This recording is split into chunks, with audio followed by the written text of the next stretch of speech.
Age of Sigmar 3rd edition is out. We've seen the core rule changes. Here are the big ones. Let's plow ahead.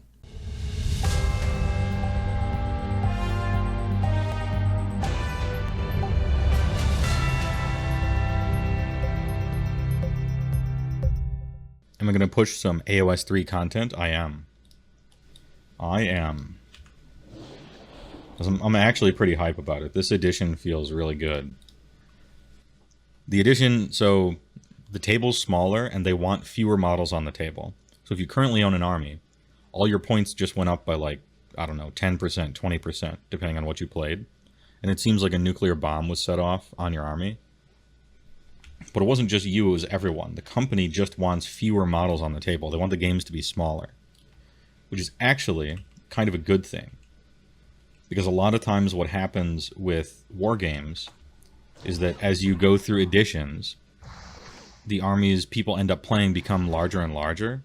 Because points go down and rules creep and all this other stuff. And what ends up being the case is that if you want to jump into some war game, suddenly you have to buy like 300 fucking models. And this shit just prices out new players. And current players start promoting, oh, just 3D print it, just make your own casts, just buy from China, you know. And then you're not even buying stuff from the company that makes them. And the company that makes them is just not seeing profit. And they're actually in the red for years and years. And then the game actually is like dies from it. I'm describing exactly what happened to Warhammer Fantasy Battles.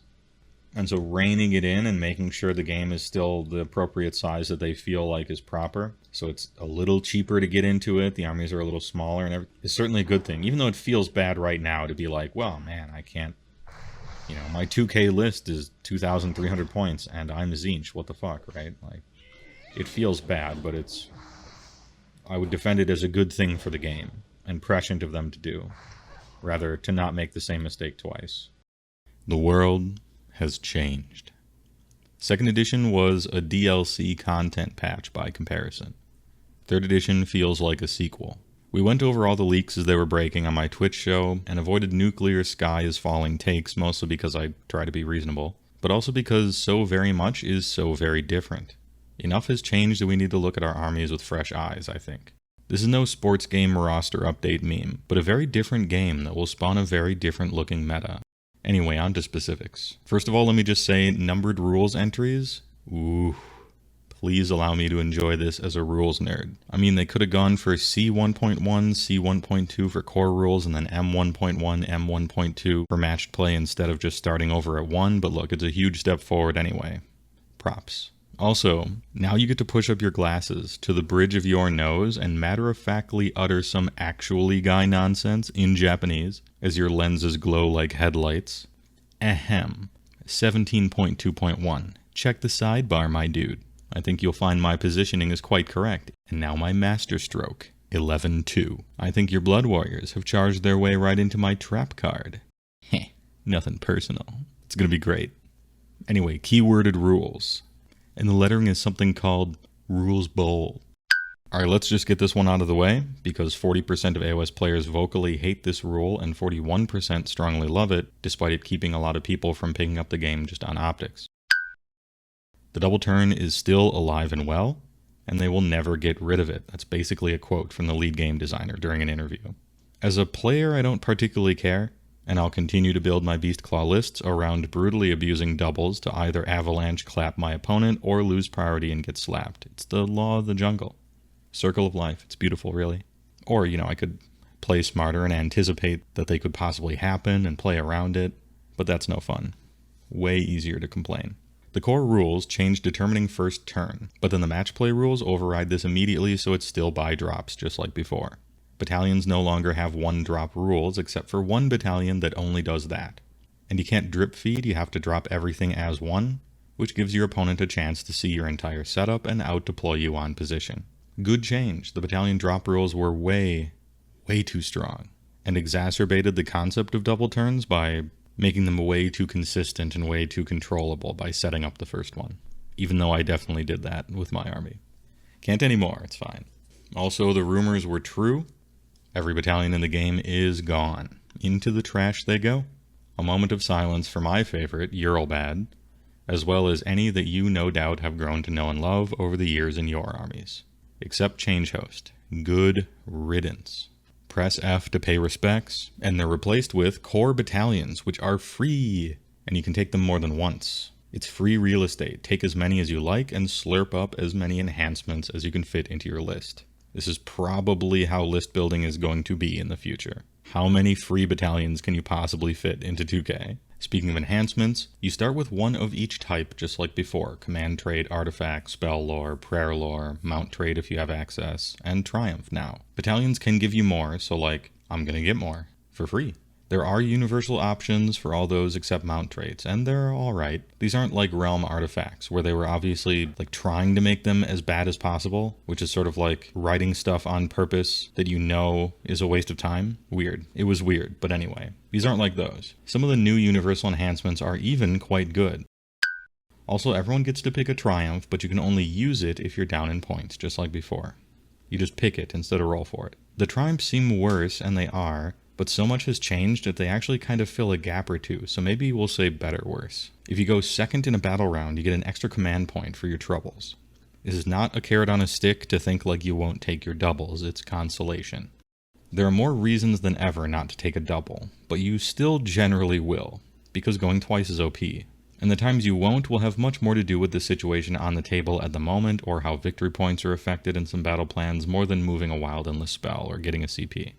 It's fine. And we get extra tools to soften the blow, and I'll talk about those later. Some dice rolling and triggering rules have changed. Rerolls before modifiers, first of all. And if a roll causes more than one effect to proc, for instance 6s to hit cause a mortal wound and 6s to hit cause 2 hits, the player who made the roll must choose one. You don't get both. Fun detected and destroyed. I'm actually sad about this one, because I like stacking proc buffs. This seems like it kills bone splitters on the face of it, but I'm sure it doesn't, because when the fact comes out, I'm sure they'll get a special rule that it overrides it, just like they had the old rule that overrid the old limit. This rule actually has a corner case where it makes units that have on-hit effects immune to opponent on-hit negative hit effects, like 6s to hit cause a mortal to the attacking unit, but these are rare and will probably get patched out, so I don't think it's a big deal. Also, there's this crunchy rules timing issue that I won't really get into here because I imagine it'll get fixed, about an ability needing to re-roll an unmodified roll being after the re-roll window. Speaking of dice rolls, the modifier limit rumor was kind of true. Hit and wound rolls are capped at +1 or -1, but it's on the die roll, and it's net, not gross. So +3 -2 ends up +1, and +6 -2 ends up +1. Natural 1s always fail, and natural 6s always succeed, just like before. Save rolls are a bit different, since they do not always succeed on 6s, although they do fail on nat 1s. Still net +1 max, but extra helps against rend. If you have +3 to your 3-up save, and incoming rend 2, you have 2-up armor, for instance. Bonus attacks add to a characteristic, not a dice roll, so no limits here. Activation wars and combat timing got a wonderful table that explains everything and actually makes sense. It's amazing, and also more fair. Elegantly deals with strikes first and strikes last effects, especially if you have multiples. If both you and your opponent are striking first, you go, I go, just like normal combat. It makes perfect sense. No more whoever's turn it is just does all their effects and wins. And a nice little numbered list. Also, if you strike first, your opponent still gets to use all of their start of combat buffs. So you avoid situations where it's like you high tide strike first and kill a unit before it can use its shields that have a bonus in combat that they're holding. Nice change. Speaking of combat, they streamlined pile in, and this is great. You pile in towards the nearest enemy unit, not the nearest enemy model. Such a simple change, but it's going to save a lot of time and tedium during play. They formalized how and what issues and receives commands in a nice little table, including totems with Chad 18-inch ranges. Love to see it. Unit champions issuing commands is so good. It makes perfect sense. Of course their commanding officer would be the ones giving them commands, it just makes sense. Can't say enough good things about this change. The dreaded Holy Within is still here to my chagrin, but at least 12 inches or 18 isn't so bad. Any smaller, and this is an act of war against fun, but whichever faction is cursed with it, sorry Khorne and some Sylvaneth, etc. Really hoping the big FAQ just deletes CA ranges and uses this table. Let's get the bad news out of the way. Per phase, you can only use each command ability once, and any particular unit can only receive one command ability as well. That's actively received, by the way, so if you have one that's still affecting you from the hero phase, it's fine to get a combat phase 1 too, but still fun detected. Also, unspent command points flush out at the end of each battle round.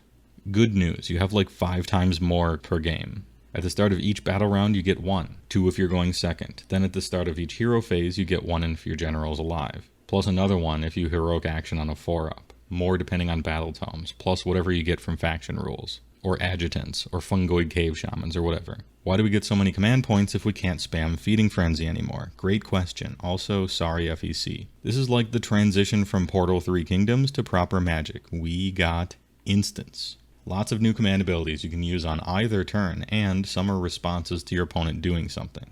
They are strong. Rally, Unleash Hell, All-Out Attack or Defense, Run Away Like a Coward, Redeploy. Plus you have the old defaults like Forward to Victory or the freshly nerfed At the Double, which became even worse because now you can't run and retreat anymore, and I really think this is one of the low-key biggest changes of 3rd edition. Your exceptionally slow units might not even be able to have a successful retreat. 4-inch move has never been so horrible, and it has been very horrible for 2 editions. Rally is sweet. You can use it at the start of either hero phase, or both, on a unit that's not in combat. Roll a die for each slain model, for each 6, you return 1. I like it. And not just for 60-man stabby units to roll 20 dice and get 7 guys back or whatever. I'm also thinking about the much more unlikely number of models wise, but much more reward wounds and phantom points wise of returning like 4 gluttons to a unit, or a Gorgrunta or 2.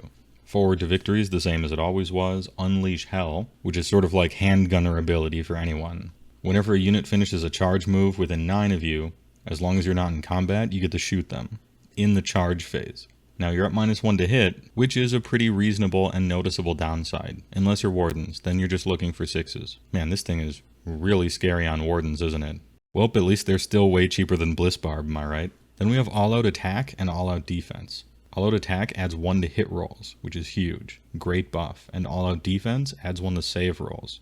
Also huge. Not only are both of these great buffs, but you choose them at the last possible moment. When the target unit is getting attacked, you get to use the defense one. And when your unit is about to attack, you use the offense one. At the double is a little nerfed from the older edition.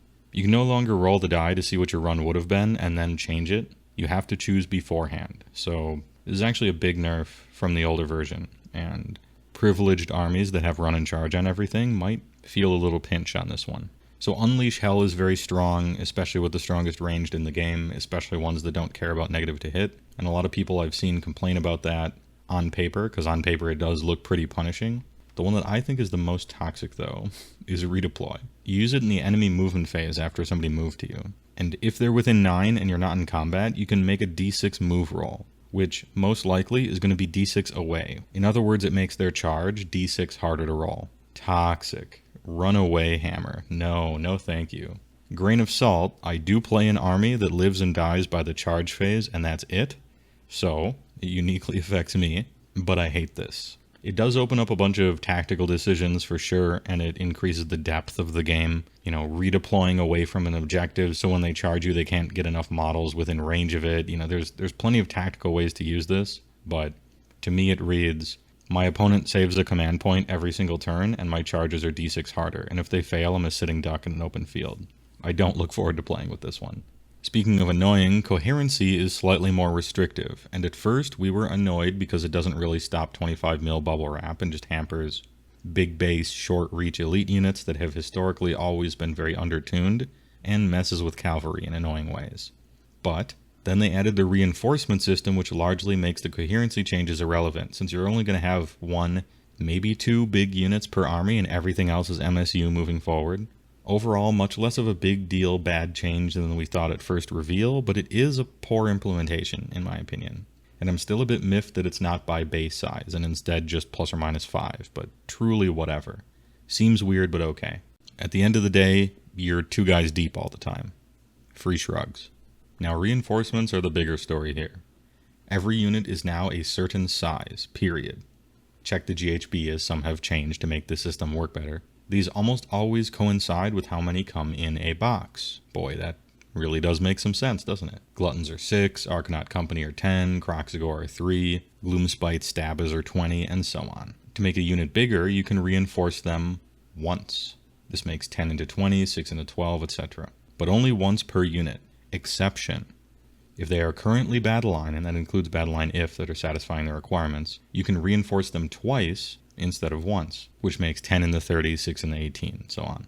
But that's the cap, just twice. The total number of times you can reinforce is 4 for 2K games. This is why I mentioned armies you play or face will generally only have 1, maybe 2 big units. For a game mostly dominated by massive regiments, these past 2 editions, we're starting to see lots of new restrictions knocking them down a peg. Magic and prayers, endless spells, and invocations are now properly codified and work largely the same, but, and this is big, you can move across endless spells, thank God. Summoning endless spells just to block movement or trap monsters so they could never technically move again was toxic. Now they are for what they are supposed to be for, namely, what their rules do. Also, predatory endless spells are controlled if within 30 of their summoner and wild otherwise, which makes them less punishing to cast. Imagine in 2nd edition paying points for an endless spell, spending one of your casts on it, dodging the unbind, and then the thing kills your own unit next turn when the opponent gets to move it, just because. Control helps a lot, and we may actually see more on the table doing what they are supposed to be doing. Good change. Wizards can miscast on Snake Eyes now, which stops them from casting any more spells that turn, as if failing a crucial spell wasn't bad enough. Not sure why we needed double punishment crit fails in AOS, but it's here now, I guess. I know some people are nostalgic about fantasy, but let's leave their mistakes in the past, please. Or pull all the mistakes out of the bin and dump them in the old world when it comes out in 2025. Bad change. On a positive note, Mystic Shield is boss again. +1 armor saves. You love to see it.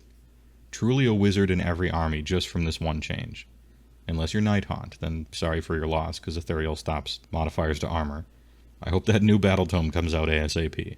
Arcane Bolt is better worse? Much shorter range, and still just 1 mortal wound, so like it's trash, right? But it gives you a floating delayed blast fireball that you can let loose at instant speed in any phase, doing D3 mortal wounds if you're in combat, which is actually alright. Or if you're Nagash, it gives you 7 crackling Ioun stones orbiting your head like stars ready to charge into combat and blast 14 mortal wounds before you've even attacked. Though with miscasts, you're like a 1 in 4 to fail at some stage of those casts and then you have to give up the rest of them, and your points went up to like 1,000, so I don't know. Cinematic and fun, but overcosted and held back by NPE randomness. Will the great Shelfomancer ever see non-meme play? If you're one of those wizards who does not want to get into combat, which is almost every wizard, Arcane Bolt is still just 1 mortal wound, which is like nothing, and 6 inches worse than it was last edition. And it sucked last edition. On the priest side of things, I won't miss words, they took a hard one here. You can only pray once per turn per priest, and you can't pray for the same prayer twice in the same turn. Press F to pay respects to Khorne, although losing Battalions probably already buried them 6 feet deep, and honestly they stunk in 2nd ed as well. New battle tome when?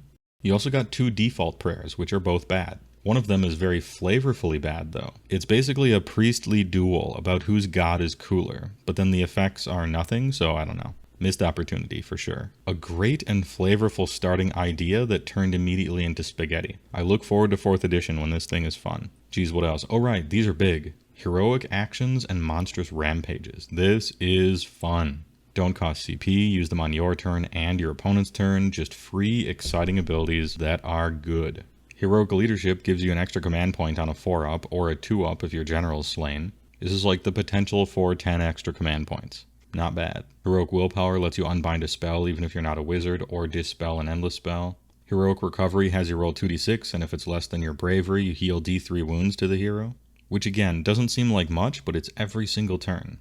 This adds up, especially when you're trying to unchart a monster hero. And finally, their Finest Hour is a once per game ability that gives you +1 to wound rolls and +1 to save rolls. So the hero can Hulk out when he really needs to. Super fun. Also good. Monstrous Rampages work much the same way, except they happen at the end of the charge phase.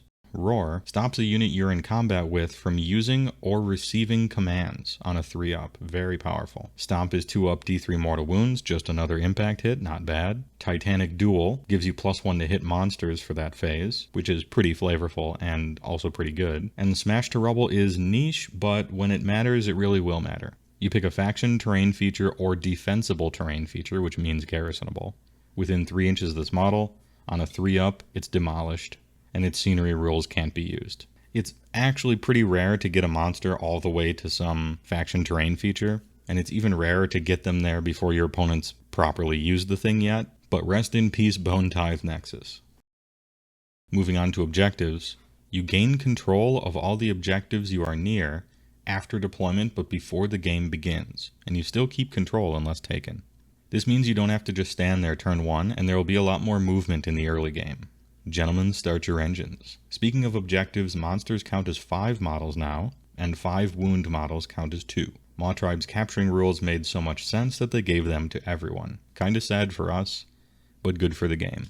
Side effect. 4 wound models are looking even yet worse, because they just barely don't qualify for this, besides just generally having undertuned war scrolls. And speaking of a bad number of wounds to have, there are a ton of rules that you cannot use if you are 10 wounds. Cover, qualifying for battalions, look out sir. So many in fact that having 9 wounds is literally better than having 10. That's a rough one, kid. Wrapping some things up, secondaries are now in the core rules instead of in the pack your TO gives you. Nice. Units no longer get +1 bravery per 10 models, you know, the thing you always forgot. The table's slightly smaller now, which is a minorly good thing for basically any unit for some reason. It makes slow movement kind of better because there's less ground to cover. It makes fast movement better because you're covering a higher percentage of the table with it. It makes melee better because you can get to the action faster. It makes ranged better because people are in range quicker. Almost anything you can think of has some silver lining of the table being smaller being a little better for you, but honestly none of it is a big deal. It's just easier to find tables the right size now, and there's a bit more room to set down your White Russian with a coaster at a tournament.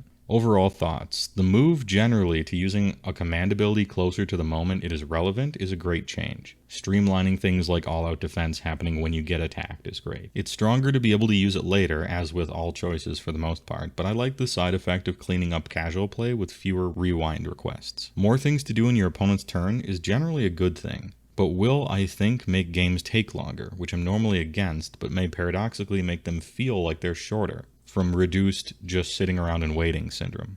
I like the streamlining and the attempts at just get on with it rule changes, like controlling your objectives before the game begins, piling in more of a bundle towards another bundle, rather than a bit tedious closest model to closest model minutia, and endless spell control for less in-between turns you go I go hurting each other with your own stuff. And more, I summon this, it's good, and then it goes wild when you shoot my wizard in the face. Unit champions giving commands is so good I'm listing it here again. Less hero and unit babysitting, I love it. Power pairs are fine, I like 2-card combos, but more it just works ranges is greatly welcomed, especially when it makes so much narrative sense. Per turn secondaries and then grand strategies offer some nice ways to get victory points besides objectives, or ideally as well as. The game is pretty different now. It's not the humongo horde spam on trays of fantasy, nor is it the massive regiment Death Stars of early AOS. It's a grand skirmish of many squads, 1 or 2 companies, tactical reactions, and heroes. And don't forget the huge monsters. I like it. I stream on Twitch where we chat AOS and have lots of Q&A, plus some video game streams because it's Twitch. Thanks to my patrons, thanks for watching, and I'll see you next stream.